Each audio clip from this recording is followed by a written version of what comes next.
and welcome to the Scholar Progenium. Today we've got another fascinating bolt action tactics video. I never thought I'd be doing this video in version 2, let me tell you. But join me for a pint in the officer's mess as we discuss company commanders.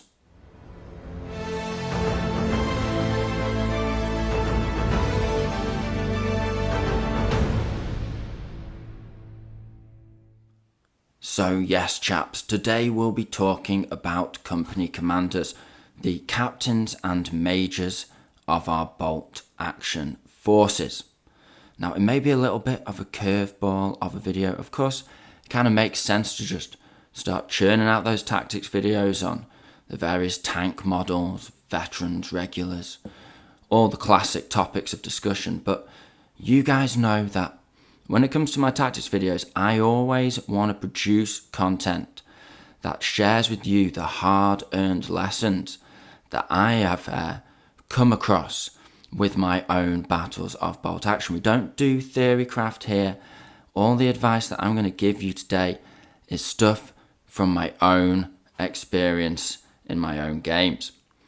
And so, it's not a topic that I ever would have really done in version 2. Company commanders were just not on my radar in previous editions. So what's changed? Well, quite a lot. Not only have the rules for company commanders changed very slightly, but more it's about the game. Bolt action version 3 has most certainly changed around them. So let's find out more. Now, just before we dive into the rules and the strategy and all of the meat and potatoes of the video, if you're wondering what models I've got here for your viewing pleasure today, this is the Chindits special character box set from Warlord Games. And we've got Major General Ord Wingate, we've got Major Ferguson, and we have Lieutenant George Carnes, who, if I may share a particularly interesting story of his heroic deeds very briefly with you guys. George Carnes was actually involved in a melee outside the White City, and I think near Manila and the Burma front. In that melee or melee, he was stabbed twice through the side with bayonets. He was bayoneted twice. He fought on. He then had his left arm hacked down to just be hanging on by a couple of strands of sinew and muscle by a Japanese officer who he got into essentially a choking match with. He started choking him. They were wrestling around on the ground. Now, witness statements are somewhat contradictory, but ultimately, George Carnes, Lieutenant Carnes, managed to get hold of either a sidearm or a bayonet and finish off the Japanese officer and continue to fight in the melee, although, sadly, he succumbed to his wounds the next day. So he was awarded the Victoria Cross, the highest award for gallantry in the British Armed Services for his deeds posthumously. But with all that being said, let's get stuck into the topic of today's video. Now, company commanders, very straightforward. We'll quickly go through the rules in case you guys aren't already aware. But essentially, they operate just like platoon commanders. They have a bubble of morale buff for order checks, and they also have the ability for a U-Men snap to action. However, they have a 12-inch bubble of +4 to order checks and morale rolls, and they can order up to 4 units to snap to action, or German company commanders can actually do 5 snap to actions, which is crazy. And a lot of what I'm going to be saying here today could probably apply in general to simple German platoon commanders, because 3 is halfway between 2 and 4. You can do a lot with 3 snap to actions. Snap to action is a very straightforward rule. Essentially, it allows you to pull dice from the bag equal to the number of snap to actions you can give. So 2 for platoon commanders, 4 for company commanders. Now, one special rule to be aware of is that company commanders can actually issue orders to platoon commanders. However, those platoon commanders cannot cascade and also do a snap to action, but they can run out of dodge, go into ambush, or do whatever you might want an individual officer to do, reposition for an order buff somewhere else on the field, that kind of thing. So that is useful, that they can order officers to do something if you need them to, unlike platoon commanders who can't order platoon commanders to do things in a snap to action. Now, what else has changed? Well, why now? Why in version 3? Well, essentially, there's a few different things. First of all, just in terms of the company commander themselves, they're a lot cheaper.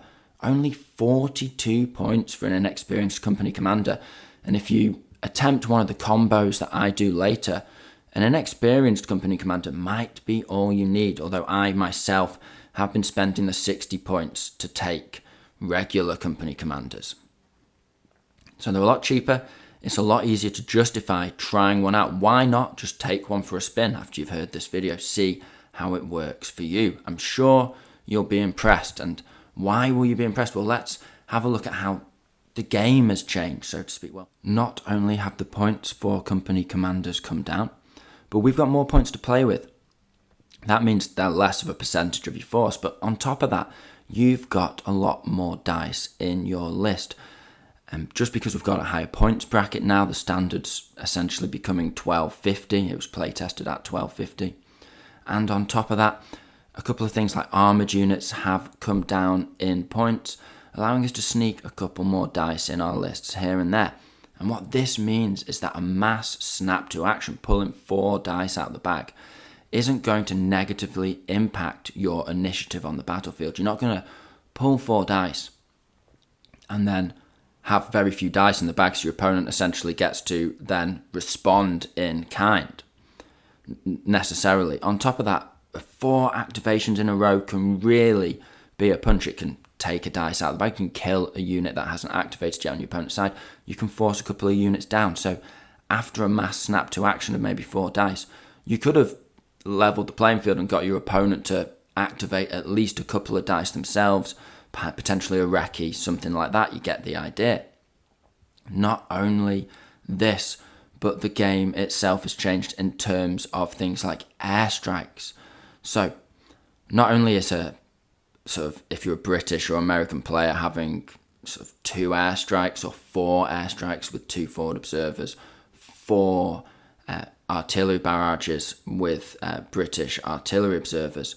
Not only have you got that waves coming across the game, but that combined with snap to actions every turn and doing a snap to in combination with any artillery barrage or airstrike is going to have a real effect. It can be a horrendous 1-2 punch for your opponent to deal with. You can pin down the side of the army that could respond to your snap to, whilst then on, say, the other flank or the centre, say you're snap toing on one flank, and then you could hammer them on that flank, forcing the units directly opposing you to go down, recce, or at least get pins and damage on them, lessening their ability to respond in kind. So not only is that really, really effective as a tactic, we'll do more sort of strategies, tips and tricks later on in the video, but you're going to be facing that now. So whereas before, it wasn't likely that you're going to face sort of 4 airstrikes, and an American player, chances are going to hit themselves once with that spread. Now I think it's going to be pretty common that you face a couple of observers. Now if they're not Brits or Americans, that's still a couple of waves of pins that are going to scatter across your forces and really throw a spanner in the works. So having a 12-inch bubble, essentially 12 inches on all sides, means you've got a 24-inch sort of a wide space where you can counter those pins. And if you're facing Brits or Americans, blooming heck, 4 strikes, it's just wave after wave of pins from turn 2. So having, again, a 12-inch range on your +4 boost to morale and order checks is really going to keep your force moving, and and combined with the fact that, say, when you're shooting back, you only suffer a negative of -1, however many pins you have on you, means that company commanders are really well placed to keep our forces moving as the game has evolved. Now, it's not just about pins from airstrikes. There are loads more pins flying around the tabletop in version 3. Your opponent has more units. Now, yeah, you have more units too. But if your opponent really wants to focus on one area of the battlefield and really hammer it, they can do with more units than ever before. We've had some range increases like light mortars, that kind of thing. You know, the fact that shooting over half range just isn't a thing anymore, so that penalty's just gone. It's not replaced in the cover sequence or anything like that. It's just gone. It means that your opponent can put pins on you from a greater distance. They can really reach out and touch a unit if they need to. On top of that, but the pins come from a hit. It's easier to hit. You've got more units. It's easier for them to hit. And the cover sequence, again, doesn't negate pins. You get that hit regardless of whether they save the cover save on every damage roll. And what that means is, you know, because they've sort of stopped front loading the to hit section and they've moved some of that to the cover section, it's just easier to get those hits. But those pins are going to remain the same. So it's just mathematically the case as well. So you've got pins all over the shop. This is why I keep saying that officers' platoon commands are not attacks. You don't want to be taking just a single inexperienced platoon commander that can be picked off. There's no small target anymore. You're going to get absolutely ravaged on the tabletop if you can't keep your forces moving, because a good player is going to be slinging out those pins, suppressing your forces and picking off any officers that dash around trying to sort of remedy the situation. So having if let's say, for example, I've done this so far in matches, I've pinned up an area of the board, had a unit that's been previously damaged, that's like 1 LMG and 3 guys. I've put them on ambush. When my opponent's dashed to get an officer over to help with those pins, get their morale buff going on, I've shot them with the ambush, and there's no small target, anything like that. You know, easy money. So without getting sidetracked too much, having that 12-inch bubble, sort of radius either side of the company commander means you don't have to take that risk. And if you use an armoured transport, which I'm going to talk about in a second, it just gets absolutely sickening how much reliability you can get out of your forces. You can really wriggle your way out of difficult situations with the help of a company commander. Let me tell you, it's great. So we've talked about the pins, we've talked about the waves of pins and the fact that, you know, it's easy to kill officers these days and so on and so forth. +4 also means you almost never fail those order checks. You know, your units are, your opponent, as I've said already, your opponent can really hammer down on a few key units if that's what they want to do. But as a general rule, there's going to be pins all over the shop, and they're not probably going to have, I mean, it's very unlikely for you to have 4 pins on every unit where you need to get stuff done.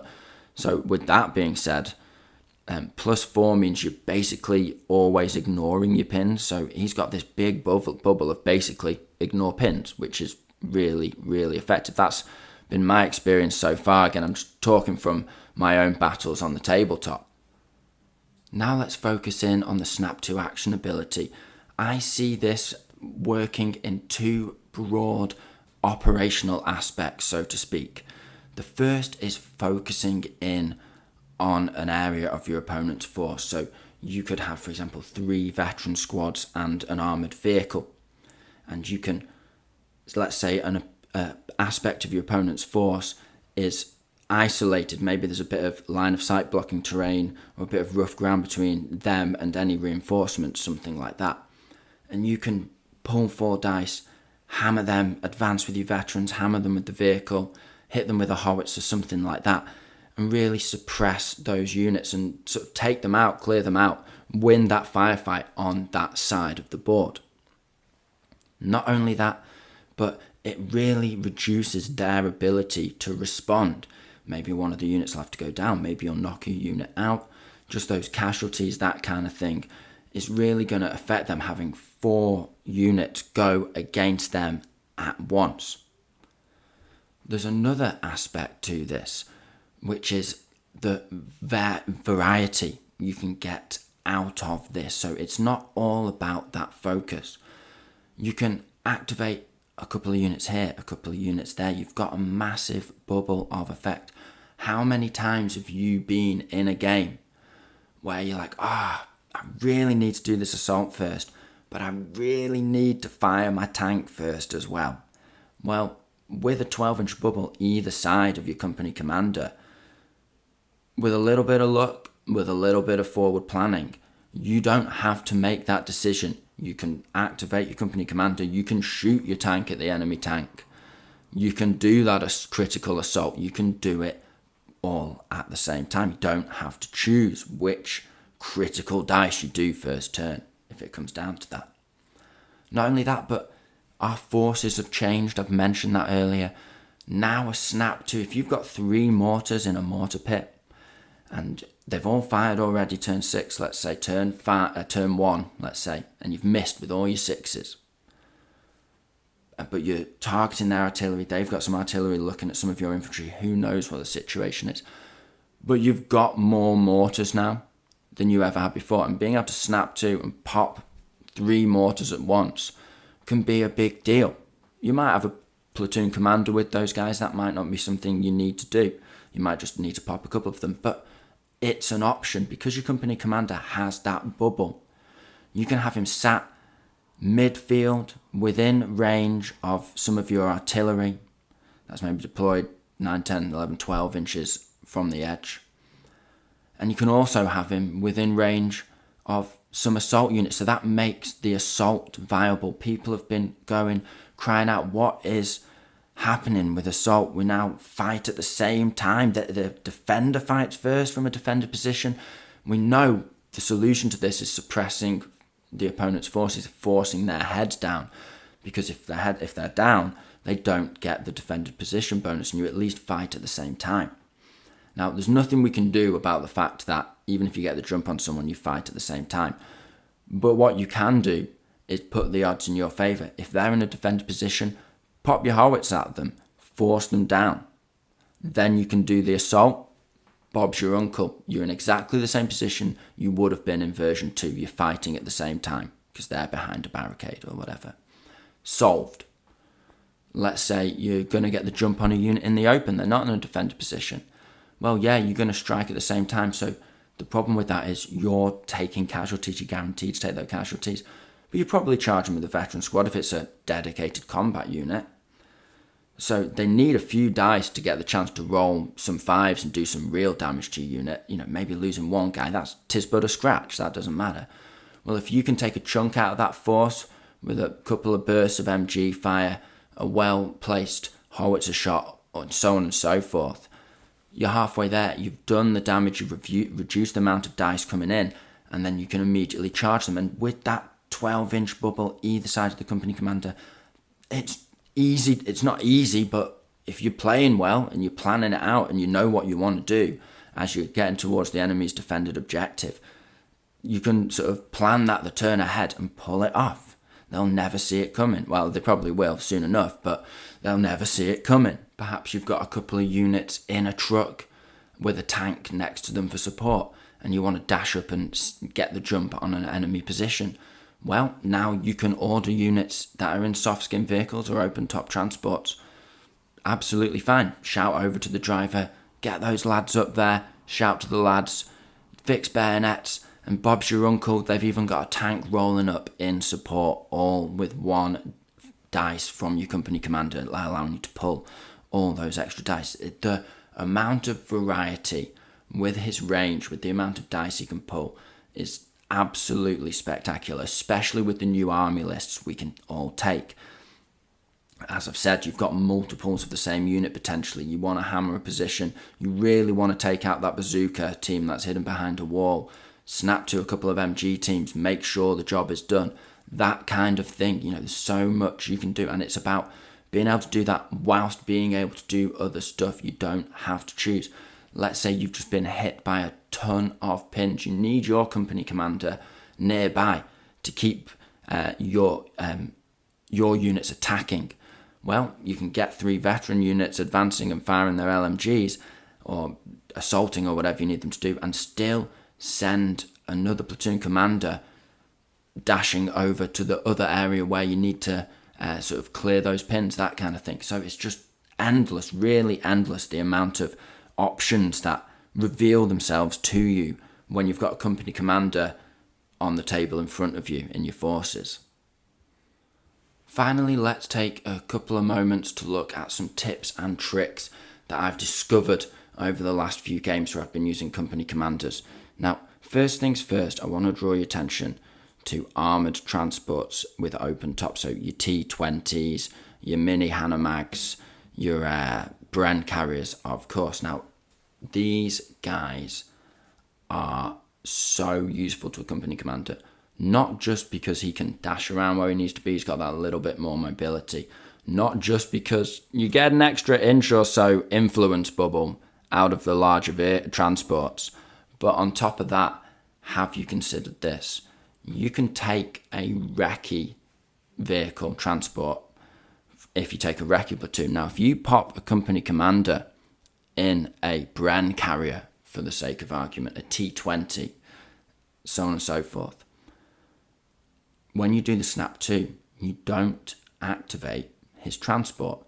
This essentially splits his ability to activate into his snap 2 and his ability to move. You can get right into the middle of your forces, right in the open, but within a recce move into obscuring terrain where you'll be perfectly safe behind obscuring terrain.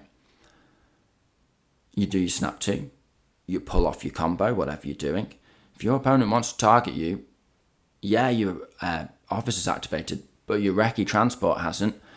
To target the recce transport, dash behind obscuring terrain. You're probably not even that far out of position because you've got a massive bubble of influence. It's really, really effective. But yeah, that little combo, it really can make your company commander almost unkillable.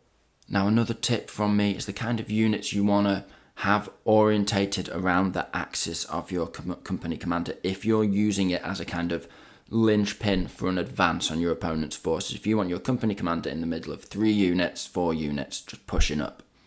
And the thing is, I would recommend here veteran units if that's what you're building around.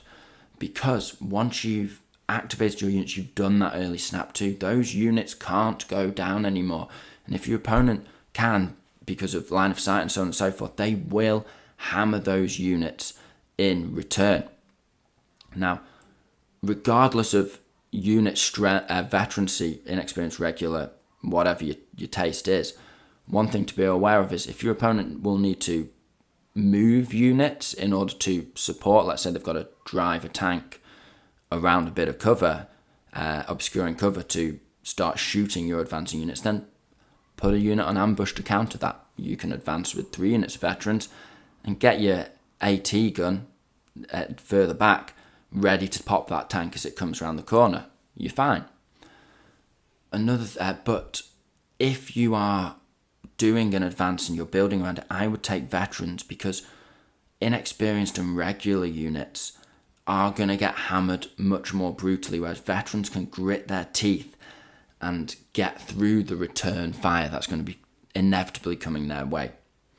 This isn't to say that company commanders aren't useful with inexperienced or regular units, because of course you can use them to quickly take ground because you can push up and make sure you're taking control of cover and getting into cover. You can run where you need to, advance where you need to, so on and so forth. So you can make sure that, let's say you've got a unit in soft cover, you can push them up into that hard cover and start firing, something like that. So it's not all about the veteran units, but I found when being aggressive with a company commander, him being surrounded by some veteran units is really brutal, and the veterans can, as I've said, take that return fire and keep on hitting turn after turn.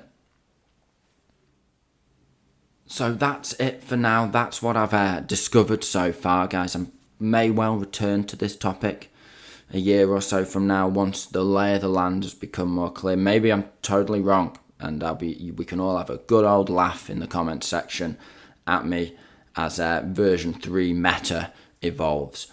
But for now, I think it's definitely worth it for the points, giving these guys a try and seeing what you can do in your armies. And I'd be really interested to hear your thoughts on what I've said today and any combos that have come to your mind. Make sure you share them in the comment section so we can all learn as a community together. Now, if you've liked what I've said here today and you like what we do on the channel, then why not back that up and hit that like button for us? It really helps the channel out. Make sure you subscribe so you can see these tactics in action. You don't want to miss out on all of our weekly bolt action content. And finally, a huge thank you to all of our channel members. You guys really help us out. We could not do it without you. So with all that being said, I hope you found this video interesting and entertaining. This has been the Scholar Progenium. Thank you very much for your time. Goodbye.